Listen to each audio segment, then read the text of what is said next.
bayan dahil sa korupsyon. At ang sinisisi rito ni Vice President Sara Duterte, si House Speaker Martin Romualdez. Anya, sobrang laki na ng halagang nakurakot.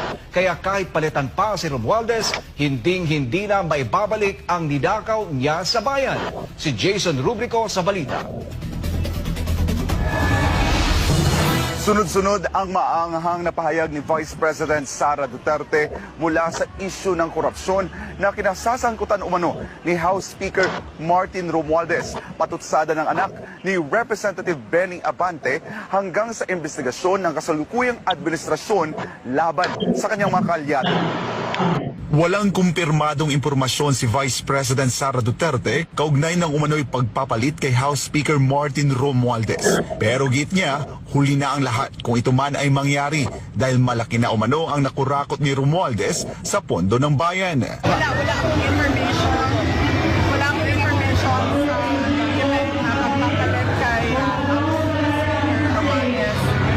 I don't think that is relevant right now dahil the damage has been done. Ang laki na ng pagkakamali at korupsyon na ginawa nila sa budget natin. So palitan naman natin si House Speaker Romualdez. Hindi na natin makabalik yung pera na wala dahil sa korupsyon. Itinanggi ni Executive Secretary Lucas Bersamin ang kumakalat na Palace Memorandum na nagsasabing balak umanong palitan si Romualdez.